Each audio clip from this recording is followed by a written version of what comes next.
Hello everyone, स्वागत है आपके अपने YouTube channel online GK GS classes में। आज की यह क्लास जो है क्लास 12 हिंदी काव्य खंड का दूसरा चैप्टर है जिसका नाम है पद। और ये पद जो है कृष्ण भक्ति से संबंधित है, जिसके राइटर हैं सूरदास जी। इस चैप्टर को आप इस प्रकार से पढ़ेंगे, दोबारा ना ही इसके ऑब्जेक्टिव और ना ही सब्जेक्टिव को रटना होगा और ना ही इस चैप्टर को दोबारा पढ़ना पड़ेगा। तो चलिए शुरू करते हैं। तो किसी भी चैप्टर से पहले, किसी भी चैप्टर को पढ़ने से पहले हम लोग क्या पढ़ते हैं, तो उसके राइटर के बारे में पढ़ते हैं। काहे कि उससे जो है ऑब्जेक्टिव प्रश्न पूछ देता है कि नहीं। आइए जो है आपको राइटर के बारे में पढ़वाते हैं। देखिए, दूसरा चैप्टर भी पद है और तीसरा चैप्टर भी पद है, दोनों में अंतर क्या है। तो काव्य खंड का दूसरा जो चैप्टर है वो कृष्ण भक्ति से संबंधित है और तीसरा जो चैप्टर आप पढ़ेंगे वो राम भक्ति से संबंधित है। ठीक है, तो अभी आज हम दूसरा चैप्टर जिसका नाम है पद, जो कृष्ण भक्ति से संबंधित है, जिसके राइटर हैं सूरदास जी। ठीक है, आपसे वो प्रश्न पूछा जाएगा कि दूसरा चैप्टर का जो पद है कृष्ण भक्ति, वो कहाँ से लिया गया है। तो सूर सागर से लिया गया है। सूर सागर याद रखिएगा। ठीक है, अब जो है आगे पढ़ते हैं। सूरदास जी का जन्म जो है कब हुआ था, तो अनुमानित तिथि लिखा गया है। अनुमानित मतलब कि कंफर्म किसी को पता नहीं है, इसलिए अनुमान लगाया गया है। 1478 में जो है सूरदास जी का जन्म हुआ था, ये अनुमान के अनुसार लिखा गया है। कहाँ हुआ था, तो दिल्ली के निकट यानी दिल्ली के पास में एगो सीही नामक गांव है, उसी में जो है सूरदास जी का जन्म हुआ था। सीही नामक गांव में सूरदास जी का जन्म हुआ था। सीही नामक गांव कहाँ है, तो दिल्ली में है, दिल्ली के निकट ही है। अब आपसे पूछेगा कि सूरदास जी का निधन कब हुआ। 1583 में जो है सूरदास जी का निधन हो गया। आगे आपसे पूछेगा कि ठीक है, जन्म तो दिल्ली के सीही नामक गांव में हुआ था, लेकिन ये निवास स्थान कहाँ था इनका, मतलब कि कहाँ पे ये ज़्यादातर रहते थे। तो ब्रज क्षेत्र में, ब्रज क्षेत्र में रहते थे और ब्रज क्षेत्र के गांव के नाम गऊ घाट था, वहाँ पे ज़्यादातर रहते थे। वृंदावन में रहते थे, पारसोली ग्राम में रहते थे। ठीक है, आपसे क्वेश्चन अगर पूछ देवे कि सूरसागर जी का निवास स्थान कहाँ है, तो इस सब में से कोनो एक ऑप्शन होके आप मार दीजिए। ज़्यादातर वृंदावन आता है। ठीक है, तो वृंदावन याद रखिएगा। अब जो है बहुत ज़्यादा बार पूछे जाने वाला प्रश्न है, सूरदास जी के गुरु जी का नाम क्या था। तो सूरदास जी जिस गुरु से दीक्षा लिए थे, उस गुरु का नाम था महाप्रभु वल्लभाचार्य। वल्लभाचार्य जो है सूरदास जी के गुरु थे। ठीक है, अब सूरदास में विशेष क्या था, तब विशेष ये था कि जन्म से ही जो है सूरदास जी एक आंख से अंधे थे और जैसे जैसे वो बड़े हुए वैसे वैसे उनके दोनों आंखों की रोशनी जो है धीरे धीरे जाती रही और वो बाद में दोनों आंखों से अंधे हो गए।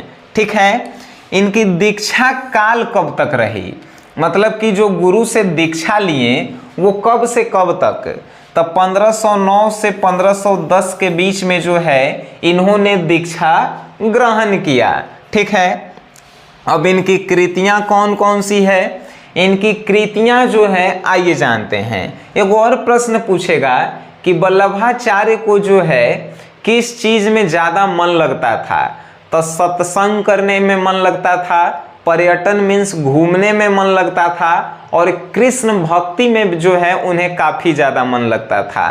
याद रखिएगा, कृतियाँ इनकी सबसे बड़ी कृति जो है इनकी रही सूरसागर। सूरसागर जो है ये भगवत गीता के आधार पे जो है लिखे हैं सूरसागर, और सूरसागर से ही लिया गया है पद नंबर, ये भक्ति काल वाला पद यानी काव्य खंड का दूसरा चैप्टर। इनके और फेमस क्या था कृतियाँ, साहित्य लहरी इन्हीं का लिखा हुआ है, राधार के लिए इन्हीं का लिखा हुआ है, सुर सरावली जो है इन्हीं का लिखा हुआ है। दो और इम्पोर्टेंट प्रश्न जो आपसे पूछे जाएंगे कि इनकी कविताओं में यानी सूरदास जी की कविताओं में आपको कौन सा रस देखने को मिलता है, तो याद रखिएगा वात्सल्य रस। वात्सल्य रस जो है इनकी कविताओं में आपको देखने को मिलेगा, इनके पदों में देखने को मिलेगा। और एक और आपसे प्रश्न पूछेगा सूरदास जी किस भाषा के महान कवि रहे, तो ब्रज भाषा के जो है महान कवि थे कौन, सूरदास जी। याद रखिएगा इतना आप ऑब्जेक्टिव जान गए, इससे बाहर ऑब्जेक्टिव राइटर से संबंधित नहीं आएंगे। अब हम लोग पढ़ेंगे इस पूरे चैप्टर का हिंदी अर्थ और वो भी हम अपनी भाषा में आपको पढ़ाएंगे, जिससे ना ही आप रटेंगे और ना ही जो है रटने का झंझट आपके दिमाग में आएगा। तो चलिए शुरू करते हैं। पद नंबर 2 है, देखिए आई जो है ई दूसरा का चैप्टर है और इसका जो है पहला पद है। ठीक है, चलिए समझते हैं। जागिए ब्रजराज कुंवर कमल कुसुम फूले, यानी कि कृष्ण जी को यहाँ जो है ब्रजराज कुंवर कहा गया है। उनकी माँ यशोदा, कृष्ण जी की माँ यशोदा जो हैं क्या कह रही है, जागिए ब्रज के राजकुमार कमल के फूल जो है खिल चुके हैं।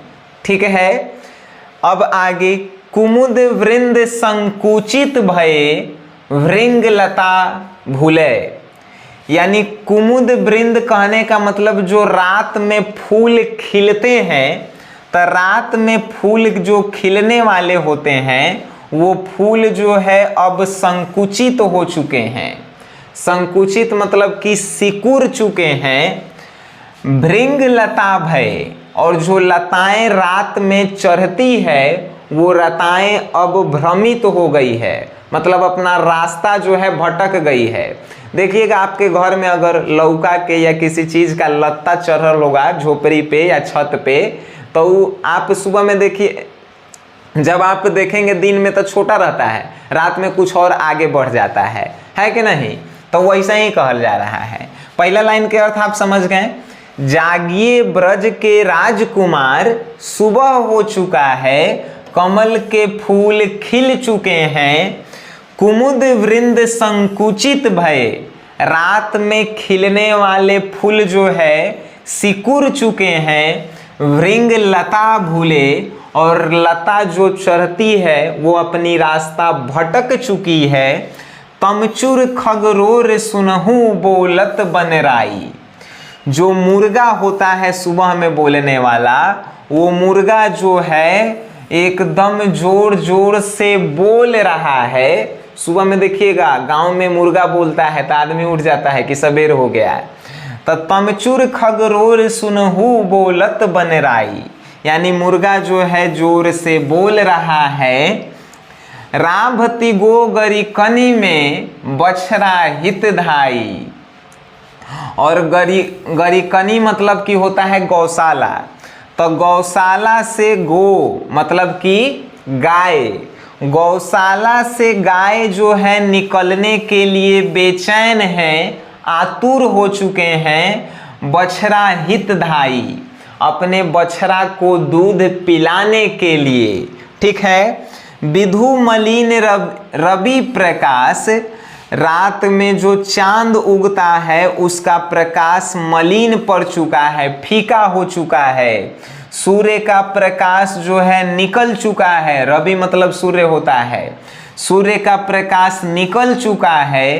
गावत नर नारी, सभी नर नारी यानी कि जितने भी मनुष्य हैं वो सुबह उठकर भजन गा रहे हैं। गावत नर नारी, सूर्य श्याम प्रातः उठो अंबुज कर धारी, हे मेरे सूर्य के श्याम आप उठिए और अपने कमल आसन को जो है धारण कीजिए।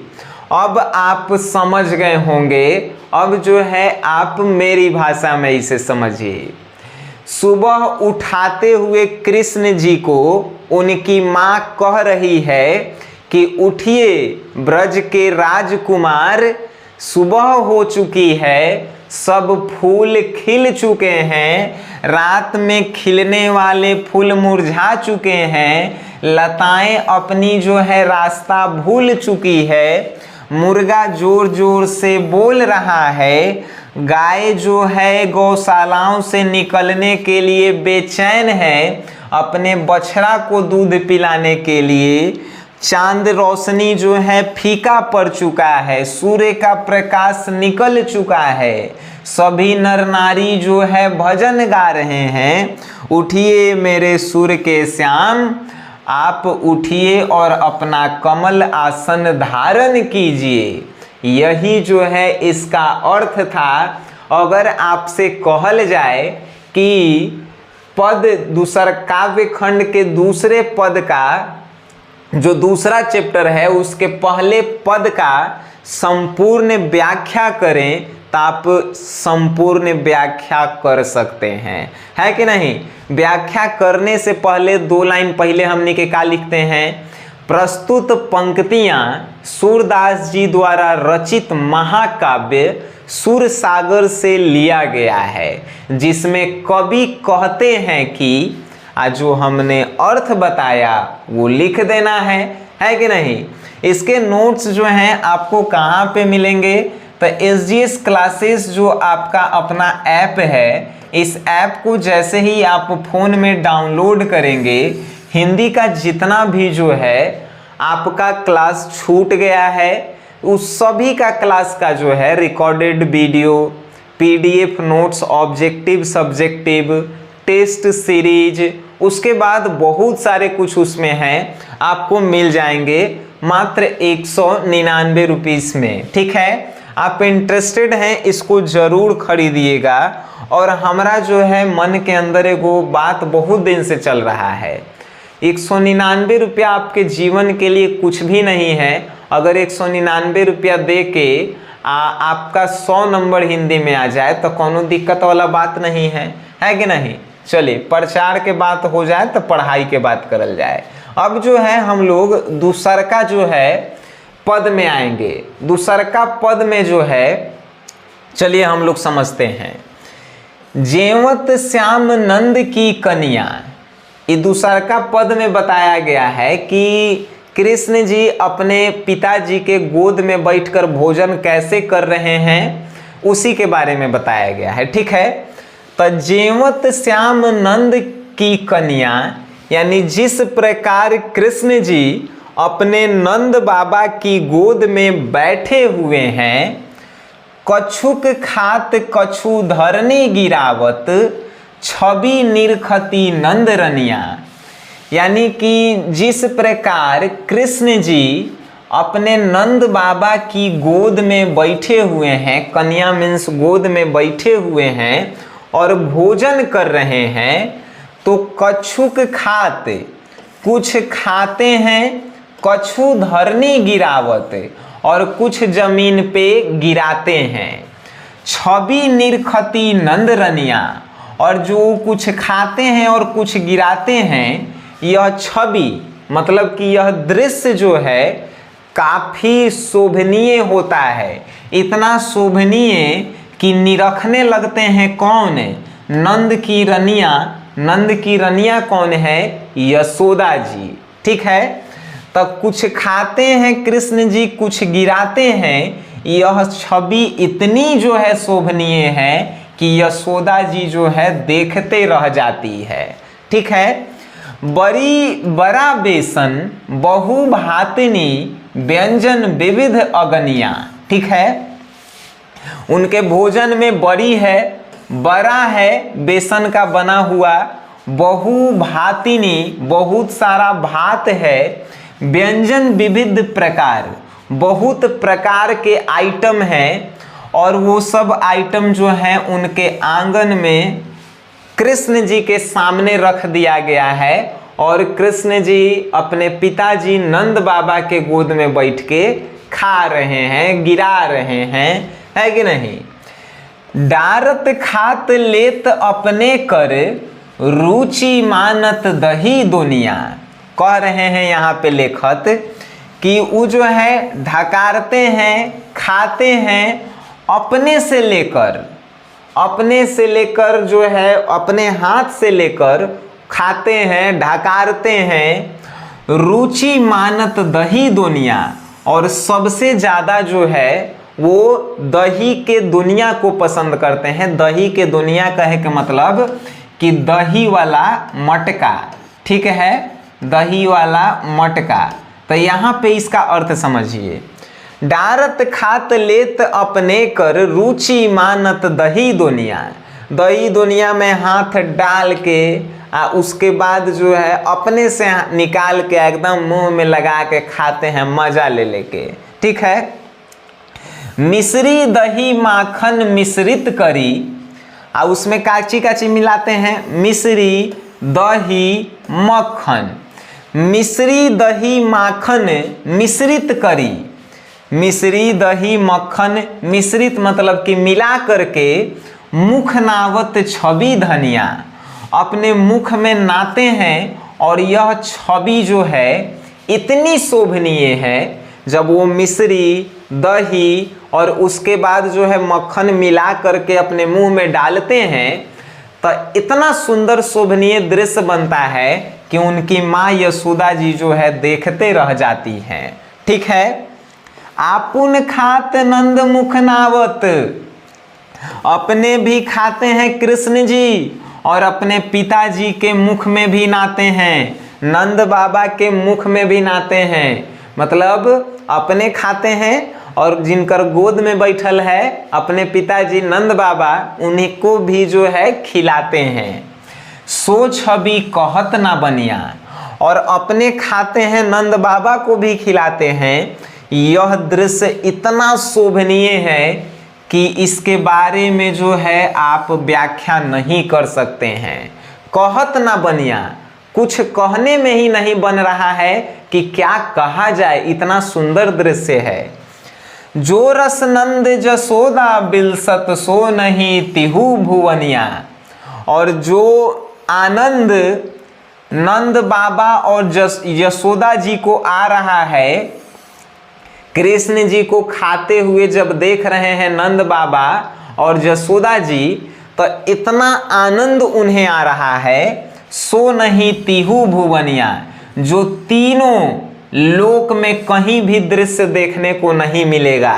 तिहु भुवनिया मतलब कि तीनों लोक में कहीं भी देखने को नहीं मिलेगा। आगे जो है, भोजन करी नंद अचमन लील्यो मांगत सूर्य जूठनिया, यानी कि यहाँ पे कहा जा रहा है कि भोजन करने के बाद, भोजन करी नंद अचमन, भोजन करने के बाद नंद बाबा जो है कृष्ण जी को कुल्ला करवाते हैं, कुल्ला करवाते हैं। लील्यो मांगत सूर्य जूठनिया, तो उसी समय सूरदास जी क्या कहते हैं कि हे नंद बाबा, हे कृष्ण भगवान, जो आपने अभी खाया है, जो जूठन छोड़ा है, वो जूठन थोड़ा हमें भी दे दीजिए, ठीक है। अब ये जो है पूरा इसकी व्याख्या खत्म होती है। इसकी भी आप व्याख्या कर सकते हैं, आसान भाषा में कर सकते हैं। अब आप बताइए इस चैप्टर को इससे आसान क्या पढ़ाया जाए। अब आप इस पूरे चैप्टर के सब्जेक्टिव को कर सकते हैं, ऑब्जेक्टिव को कर सकते हैं। यकीन मानिए, अगर आपने इस पूरे वीडियो को आराम से देखा होगा तो कभी नहीं भूल पाएंगे। और वीडियो आप देखे हैं, अच्छा लगा है तो इस वीडियो को अपने दोस्तों में शेयर जरूर करें। धन्यवाद।